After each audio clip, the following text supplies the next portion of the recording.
नमस्कार, स्वागत है आपका हमारे खास कार्यक्रम हरियाणा विकास डायरी में और मैं हूं आपके साथ जागृति खंतवाल। आज हम बात करेंगे कि मुख्यमंत्री मनोहर लाल प्रदेश के विकास के लिए निरंतर प्रयास कर रहे हैं। हरियाणा का चहुमुखी विकास हो, इसके लिए सीएम प्रदेश के कई अलग अलग जिलों में पहुंच रहे हैं और एक एक कर सभी जिलों के विकास का सर्वांगीण प्रयास कर रहे हैं। साथ ही हरियाणा को एक अग्रणी राज्य बनाने के लिए कई सारी परियोजनाएं तैयार कर घोषणाएं कर रहे हैं। हरियाणा के मुख्यमंत्री मनोहर लाल ने अग्निवीरों को सरकारी नौकरी की गारंटी देने की घोषणा की है। उन्होंने कहा कि जो युवा अग्निपथ योजना के तहत सेना में नौकरी करके आएंगे, उन्हें ग्रुप सी अथवा हरियाणा पुलिस की नौकरी अवश्य दी जाएगी। करे योग, रहे निरोग। अंतर्राष्ट्रीय योग दिवस का उत्साह। हरियाणा में योग दिवस की धूम। मुख्यमंत्री मनोहर लाल ने 8वां अंतर्राष्ट्रीय योग दिवस मनाया। सीएम ने भिवानी में आयोजित राज्य स्तरीय योग समारोह को संबोधित किया। देश भर में आयोजित योग कार्यक्रम में लोगों ने प्रधानमंत्री का संदेश और योग दिवस का संबोधन सुना और उनके साथ योग किया। कार्यक्रम में उपस्थित अधिकारीगण, अन्य महानुभाव, योग प्रेमी सज्जनों, भाइयों बहनों, आज 21 जून है और हमको मालूम है कि 21 जून का ये अवसर 8 साल पहले देश के प्रधानमंत्री जी ने यूएनओ में 177 देशों की उपस्थिति में प्रस्ताव पारित करा करके अंतर्राष्ट्रीय योग दिवस इस नाते से मान्यता दिलाई। एक बहुत बड़ा आयोजन मैं इसको मानता हूं कि दुनिया में भारतीय संस्कृति की जो देन है योग, इस योगासन को, योग को अंतर्राष्ट्रीय ख्याति दिलाई। मैं उनका बहुत बहुत आभार और धन्यवाद प्रकट करता हूं। तो वही सीएम मनोहर लाल ने भिवानी में आयोजित कार्यक्रम में योग के महत्व के बारे में बताया। सीएम मनोहर लाल ने कहा कि योग से शरीर और मन स्वस्थ रहता है।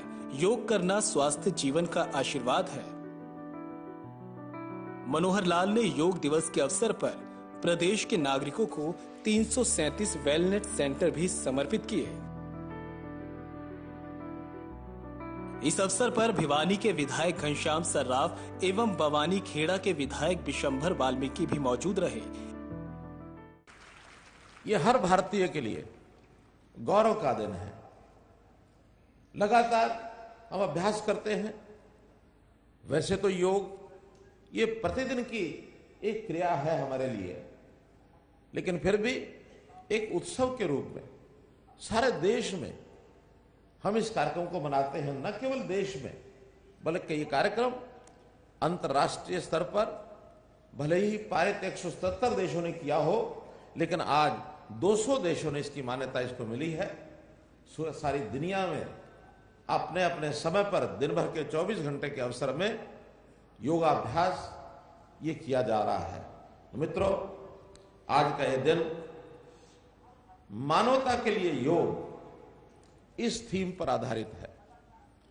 आखिर मानवता, इंसानियत ये एक ऐसा गुण है व्यक्ति का, अगर मानवता निकल जाए तो व्यक्ति पशुता के समान है। मानवता के गुण इस योग के माध्यम से आते हैं। योग केवल एक कोई शारीरिक क्रिया नहीं है, बल्कि इससे हमारा मन, हमारी बुद्धि, हमारा शरीर, यानी हमारा मानसिक, बौद्धिक, शारीरिक विकास सब इससे होता है। तो आज के इस अवसर पर हम अपने यहां हरियाणा भर में सभी ब्लॉक लेवल पर, सभी जिला लेवल पर, बल्कि कहीं कहीं तो शहरों में, वार्ड स्तर पर, गांव स्तर पर, विद्यालयों में, संस्थाओं में, मैदानों में, सब जगह ये कार्यक्रम किए जा रहे हैं। राज्य स्तरीय कार्यक्रम आज हम भिवानी में कर रहे हैं। इसी समय 2 कार्यक्रमों में केंद्रीय मंत्री आज वो भी उपस्थित हैं। हरियाणा प्रदेश के सभी मंत्रीगण, सभी सांसदगण, केंद्रीय 2 मंत्री, एक मंत्री हमारे राखीगढ़ी में श्री कृष्णपाल गुर्जर, वो इस समय कार्यक्रम में उपस्थित हैं। एक केंद्रीय मंत्री श्री पीयूष गोयल जी वो इस समय कुरुक्षेत्र में उपस्थित हैं। तो इतना बड़ा आयोजन मैं समझता हूं जनता का उत्सव की तरह जो मनाया जाने वाला एक अनूठा एक ये कार्यक्रम है। तो मैं पुनः दुनिया को इस दिए जाने वाले उपहार के लिए देश के प्रधानमंत्री का आभार व्यक्त करता हूं। योग दिवस कार्यक्रम पर मुख्यमंत्री मनोहर लाल ने कहा कि सेना में नौकरी करना गौरव की बात है, इसलिए अग्निपथ योजना के तहत सेवानिवृत्त होकर आने वाले 75% युवाओं को हरियाणा में नौकरी की गारंटी दी जाती है। ये अग्निपथ सेनानियों के लिए नायाब तोहफा है। इससे युवाओं का सेना के प्रति और अधिक रुझान बढ़ेगा। एक अंत में मुझे एक घोषणा भी करनी है आपके सामने। आजकल देश के अंदर प्रधानमंत्री जी हमारे प्रयोग धर्मी हैं, बहुत नए नए योजनाएं, नए प्रयोग करने के लिए और उनको महारत हासिल है। देश का भविष्य कैसे सुधरे उसमें बहुत से उन्होंने काम किए। एक अभी जो काम किया है वो है सेना में किस प्रकार से आमूलचूल परिवर्तन हो। आज के हिसाब से कैसे यानी सेना को हम उसको कैसे युवावस्था में लाएं, एवरेज कैसे कम करके आए, टेक्निकल आधार पर अपनी सेना को कैसे सुसज्जित करें। आज टेक्निकल जमाना है, इसके लिए उन्होंने बहुत प्रयत्न किए। एक प्रयत्न पिछले 14 तारीख को उन्होंने जो घोषणा की थी देश के रक्षा मंत्री जी ने, वो है अग्निपथ योजना। और अग्निपथ योजना में स्कूली विद्यार्थी यानी 10वीं पढ़ने वाला, 11वीं पढ़ने वाला, 12वीं पढ़ने वाला या पास करने के बाद 17.5 साल से 21 साल तक, इस बार तो वो 23 साल रखी है क्योंकि कोविड के 2 साल की छूट भी दी गई है, लेकिन आगे 21 साल तक के युवक ये सीधा देश की रक्षा सुरक्षा के लिए, अपनी ट्रेनिंग के लिए, अपने विकास के लिए और सेना के यानी अग्निपथ योजना में जाकर अपने आप को भर्ती कर सकते हैं। पिछले 7 दिन से प्रदेश में, देश में एक विवाद बना है। क्या विवाद बना है कि हम अग्निवीर बनेंगे, लेकिन 4 साल के बाद 75% लोगों को वापस आना होगा, 25% वहां जो है उनको रखा जाएगा। तो ये 75% क्या करेंगे? पहली बात तो ये है, ये कंपटीशन का जमाना है, प्रतियोगिता का जमाना है, और प्रतियोगिता में वही आगे निकलता है जिसका शरीर सधा हुआ हो, जिसका मन सधा हुआ हो, जिसका मस्तिष्क सधा हुआ हो, जो बाकी सबसे आगे निकल सके, वो सबसे पहले जो है वो अपने आप को स्थापित करता है। तो 4 साल में वो जो नौजवान है, जो भी 21 वर्ष का ही होगा, 25 वर्ष के बाद आने के बाद उसका शरीर, मन, बुद्धि उस ट्रेनिंग से भरपूर होकर के सधा हुआ होगा। और ये ट्रेनिंग कई बार तो हम जो अपनी सर्विसेज देते हैं पुलिस में, बाकी जगह में, यहां हमको उनकी ट्रेनिंग करानी पड़ती है 9-9 महीने, 1-1 साल तक। लेकिन 4 साल की इस ट्रेनिंग के बाद अगर वो वापस आता है तो बहुत उपयोगी व्यक्ति बनकर के आएगा। उसमें उसकी ये नहीं है कि कोई नौकरी जीवन भर की है, नौकरी तो वास्तव में उसके बाद ही उसको करनी है। पूरा जीवन हमारा 60, 65, 70 साल तक एक प्रकार से स्वस्थ रहता है, कैपेबल रहता है, सक्षम रहता है। अब उस समय हम लोग अपने हरियाणा के अंदर जो नौकरियां देते हैं, हम भी 10 प्रकार के उनके टेस्ट लेते हैं, ट्रेनिंग कराते हैं, सब कराते हैं। हमको ये ध्यान में आया कि इतनी बड़ी संख्या तो है नहीं जो वापस आएगी।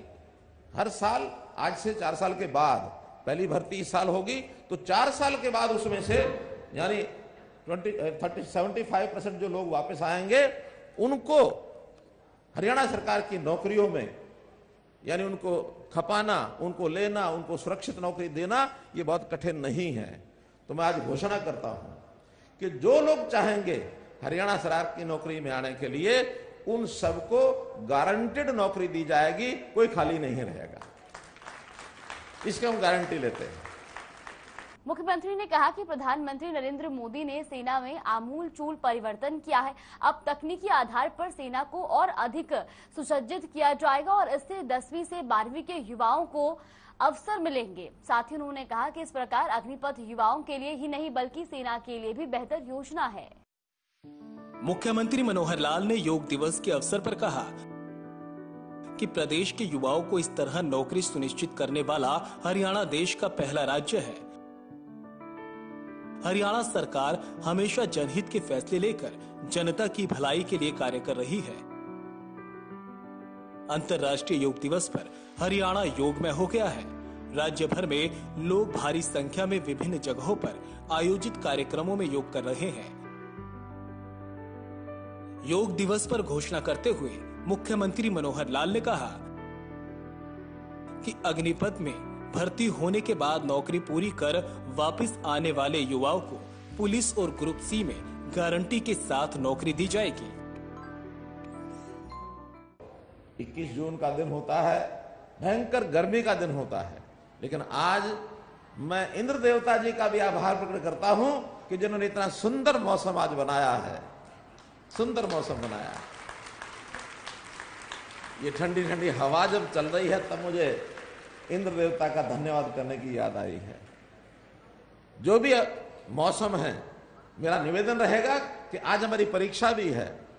अगर इस मौसम ने थोड़ा अपना बिगड़ा रुख दिखा दिया तो मैं चाहूंगा, भले ही मैं यहाँ मंच पर बैठा हूं, कोशिश करूंगा आपके बीच में आकर बैठूं और इस भयंकर यानी तूफान के या किसी प्रकार की वर्षा के कारण से भी हमारा संकल्प है कि हम यहाँ अपना पूरे का पूरा योगासन का कार्यक्रम, हमारा जो प्रोटोकॉल है, उसको पूरा करेंगे।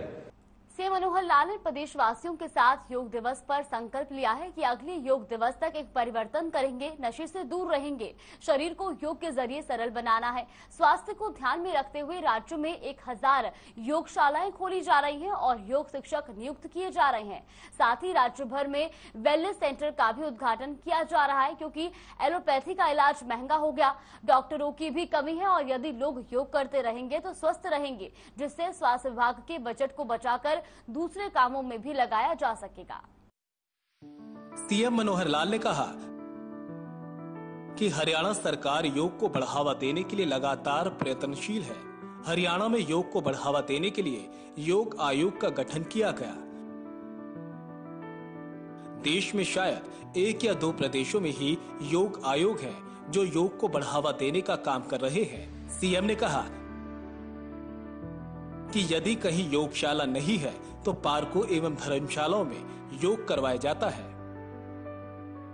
आज न केवल हिंदुस्तान बल्कि समूचे विश्व में योग दिवस मनाया जाता है। सारे विश्व में योग शिक्षकों की आवश्यकता हिंदुस्तान से पूरी की जा रही है। बता दें कि स्वास्थ्य मंत्री अनिल विज ने योगा प्रोटोकॉल के तहत 40 मिनट तक हजारों योग साधकों के बीच सभी योगासन भी किए।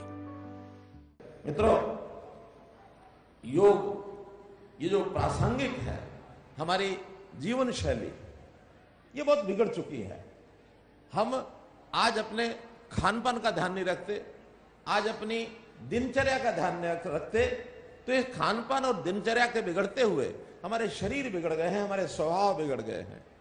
अगर हमने योग को जीवन में स्थान दिया तो हम बहुत सी बीमारियों से बच सकते हैं। और कई बार बीमार जब होते हैं तो आज हमको जिस प्रकार की चिकित्सा पद्धति के माध्यम से बीमार शरीर को ठीक करने के लिए कितना प्रयत्न करना पड़ता है, अगर जीवन के अंदर एक आधा घंटा 45 मिनट प्रतिदिन योग का अभ्यास करेंगे तो मैं गारंटी से कह सकता हूं आप दवाई से दूर रहेंगे, आप बीमारी से दूर रहेंगे। आपका शरीर एक उत्तम साधन की तरह ये आपका साथ देगा। तो इसलिए योग का जो महत्व है, 5000 साल पहले जिन ऋषियों मुनियों ने इस योग की विधा को उस समय सार्थक पाया था, आज भी उतना ही सार्थक है। इसलिए इस योग के आयाम को, और मैं तो ये कहता हूं कि इसकी उपयोगिता हमको समझ में ही पिछले 2-3 साल में आई है। 3 साल से हम एक बहुत बड़े एक संघर्ष का सामना कर रहे हैं, और वो संघर्ष है कोविड-19 का संघर्ष। कोविड-19 के समय हमारे शरीर जब बिगड़ने लगे, उस समय दवाई करने वालों ने भी हाथ खड़े कर दिए। उन्होंने भी कहना शुरू कर दिया कि आप योग करिए, आप प्राणायाम करिए, आप जो है श्वास क्रिया करिए। फेफड़ों के ऊपर सबसे ज्यादा असर कोविड-19 का हुआ है, तो इसलिए उसको भी ठीक करने के लिए योग का ही सहारा लिया गया। और दवाइयां भी बाबा रामदेव जी जैसे पतंजलि आश्रम में जो दवाइयां बना रहे थे वो सारे देश में लागू हो गए। योग करने वाले बड़े बड़े साधक हुए हैं। मैं धन्यवाद करता हूं बाबा रामदेव जी का भी कि जिन्होंने उस योग को जो भी कंदराओं में, आश्रमों में, कुटिया में, मंदिरों में और वहां जा साधु सन्यासियों तक सीमित था, उसको निकाल करके देश की जनता के सामने लाके खड़ा कर दिया। आज पार्कों में, आज ग्राउंड्स में हजारों हजार लोग ये योग करने के लिए आते हैं। बहुत बड़ी विधा उन्होंने जो है इसको समाज में प्रचलित किया है। तो मेरा इतना ही कहना है कि हमने हरियाणा सरकार में भी इस योग को बढ़ावा देने के लिए न केवल योग बल्कि पूरे आयुष को बढ़ावा देने के लिए बहुत प्रयत्न अब शुरू कर दिए हैं। पिछले 4 साल में अभूतपूर्व प्रयत्न हुए हैं। आयुष विभाग आयुष नाम से कोई अलग से क्रिया नहीं होती, ये 6 क्रियाओं को मिला करके एक शब्द है आयुष। ए माने आयुर्वेद, वाई माने योगा एंड नेचुरोपैथी, यू माने यूनानी, एस माने सिद्धा, एच माने होम्योपैथी। इन 6 विधाओं को आयुर्वेद, योगा एंड नेचुरोपैथी, यूनानी, सिद्धा और अंत में होम्योपैथी, इन सबको मिलाकर के ये आयुष बना है। तो इस आयुष के विभाग एक पूरा अलग से विभाग बनाया हुआ है। उस विभाग के नाते से देश में बहुत बड़ा एक इंफ्रास्ट्रक्चर वो जो है इस समय खड़ा किया है। इन सब विधाओं को आगे बढ़ाने के लिए कहीं उनके अस्पताल, कहीं उनके कॉलेजेस, कहीं उनकी डिस्पेंसरीज, कहीं उनकी पीएचसीज लगातार हम बना रहे हैं। हमने अभी पीछे योग दिनचर्या का हमारा हिस्सा बने गांव-गांव में योगशालाएं, व्यायामशालाएं ये बनाई हैं। 6500 गांव के अंदर हम योग और व्यायामशालाएं बनाएंगे। अभी लगभग 1000 योगशालाओं का कार्यक्रम, ये उनके शिक्षक नियुक्त हो रहे हैं, योग शिक्षक, उनके स्थान बना करके वहां इंफ्रास्ट्रक्चर बनाया जा रहा है, जिसके अंदर आज भी जो हमारे वेलनेस सेंटर्स हैं 339 वेलनेस सेंटर्स का अभी जो है आपके सामने उद्घाटन किया है। इन हजारों की संख्या में जो वेलनेस सेंटर्स बनेंगे, योग और यानी योग कक्षाएं जो जब वहां शुरू होंगी तो निश्चित रूप से आज जो एलोपैथी का इलाज है वो इलाज बहुत महंगा हो चुका है। उस इलाज के कारण से हमारा इंफ्रास्ट्रक्चर भी पूरा नहीं हो रहा, डॉक्टर्स की बहुत कमी है, दवाइयों की भी कई बार जानलेवा बीमारियों की दवाइयां भी हमको मिलती नहीं है। लेकिन इससे अगर हम थोड़ा दूर होंगे और आयुष के नाते से, आयुर्वेद के नाते से आगे बढ़ेंगे तो निश्चित रूप से मैं सरकार में मुख्यमंत्री के होने के नाते या वित्त मंत्री होने के नाते दावे से कह सकता हूं, हमारा प्रदेश का जो बजट आज स्वास्थ्य विभाग में लगता है वो बहुत बड़ा बजट हम बचा करके और अपने अन्य कामों में लगा सकते हैं, आयुष के माध्यम से अपने शरीर को ठीक रख सकते हैं। इसलिए एक बहुत बड़ी विधा योग, प्राणायाम और आसन। ये आसन हमारे लिए अभी तो और नौजवानों के लिए, छात्र छात्राओं के लिए महत्वपूर्ण इसलिए हो गया है कि पहली बार आसन को खेलों का हिस्सा बनाया है। पहली बार खेलों का हिस्सा बनाया है। अभी खेलो इंडिया में योगासन उसका एक खेल था और उस योगासन में सारे देश भर के लोगों ने आकर के अपने प्रदर्शन किए। और मुझे खुशी आपको बताते हुए कि हमारे हरियाणा हालांकि प्रथम स्थान पर अव्वल आया है योग यानी खेलो इंडिया में, सारे देश में हम जो है चैंपियन बने हैं उसमें, लेकिन उसमें योगासन बच के भाई, बच के, कोई बात नहीं, इंद्र देवता का प्रसाद है, ये इंद्र देवता का प्रसाद है, चिंता मत करो। तो इस प्रकार से योगासन में 6 गोल्ड मेडल ये हरियाणा ने प्राप्त किए हैं मित्रों, 6 गोल्ड मेडल योगासन में लिए। तो ये हमारे लिए खेल का भी एक बड़ा प्रकार हो गया है। इसलिए हमको इसमें और आगे कैसे बढ़ना है, हमने स्कूलों में, कॉलेजेस में, विश्वविद्यालय में इस योग की विधा को आगे बढ़ाने का भी संकल्प लिया है। हरियाणा में पहली बार यानी पहली कक्षा से लेकर के और 10वीं कक्षा तक योग की पाठ्यक्रम के अंदर भी ये हमने जोड़ा है। और उस पाठ्यक्रम में जोड़ने के बाद प्रतिदिन वहां योग का अभ्यास ये भी कराया जाएगा, ताकि हमारा जो बचपन है वही उसका जो शरीर है उसका सुगठित शरीर ये बने। स्वास्थ्य मंत्री अनिल विज ने कहा कि प्रधानमंत्री नरेंद्र मोदी ने योग दिवस को अंतर्राष्ट्रीय दिवस के तौर पर मनाने के लिए साल 2014 में यूएनओ में बात रखी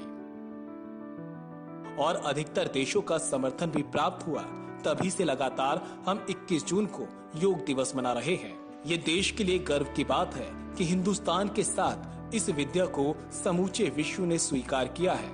ये सब प्रधानमंत्री नरेंद्र मोदी की वजह से संभव हो सका। अनिल विज ने कहा कि योग दिवस मनाने का उद्देश्य है कि जो लोग अभी तक योग नहीं कर रहे थे वे भी योग करें। योग दिवस हम इसलिए मनाते हैं कि योग को लोग अपनी जीवन शैली का अंग बनाएं, क्योंकि योग हमारे देश की बहुत प्राचीन विद्या है और ऋषि मुनियों ने काफी खोजबीन कर एक एक योग का निर्धारण किया है। हिंदुस्तान के लिए बहुत गर्व का दिन है कि हिंदुस्तान की विधा योग सारा विश्व ने इसको स्वीकार किया है और 21 जून को सारा विश्व इस योगा दिवस को मनाता है। ये हर भारतीय के लिए बहुत गर्व की बात है और ऐसा मुमकिन हो पाया है प्रधानमंत्री नरेंद्र मोदी जी की वजह से, जिन्होंने 2014 में यूएनओ में जाकर इसके बारे में वहाँ पर ये प्रस्ताव रखा। योग साधना को कहते हैं, तन और मन की साधना को। ये प्रतिरोधात्मक भी है और क्यूरेटिव भी है। दोनों तरह से ये योग लाभ देता है और मन को भी साधने में इसका बहुत बड़ा योगदान है।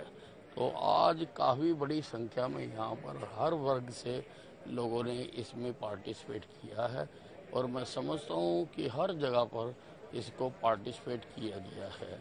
हरियाणा में 2 आइकॉनिक स्थानों पर भी ये आज मनाया गया है। एक कुरुक्षेत्र में मनाया गया है और दूसरा राखीगढ़ी में, जहाँ से बहुत पुरानी सभ्यता निकल रही है, वहाँ पर भी इस योग को मनाया गया है, क्योंकि सारे भारतवर्ष में 75 आइकॉनिक प्लेसेस पर ये विशेष तौर से इस बार का योग दिवस मनाया जा रहा है। इस तरह से योग को योग लोगों के जीवन का हिस्सा बन जाए, उसके लिए पूरी तरह से प्रयासरत है। हमने योग आयोग बनाया है, एक इंडिपेंडेंट डिपार्टमेंट बनाया है जो केवल योग के बढ़ावा के लिए ही काम करेगा। हम हर गांव में योगशाला बनाना चाह रहे हैं, जिसमें से 1000 गांव में बन चुकी है। हम योग सहायक और योग कोचों की भर्ती कर रहे हैं, जो लोगों को जगह जगह पर जाके योग को सिखाएं। नए हरियाणा के लोग समझदार हैं। तो आपने इस खास कार्यक्रम में देखा कि बिना कसरत और योग के शरीर में अनेक प्रकार की व्याधियां उत्पन्न हो जाती हैं, जो अनेकों बीमारियों का कारण बनती है। जब हम योग करते हैं तो उससे अनेकों बीमारियों से बचाव भी होता है और बीमार होने की स्थिति में उसका उपचार भी होता है। योग का अर्थ है कि हम अपने तन और मन को साधें और इनको नियंत्रण में करें। तो फिलहाल आज के इस खास कार्यक्रम में इतना ही। बस मुझे दीजिए इजाजत। नमस्कार।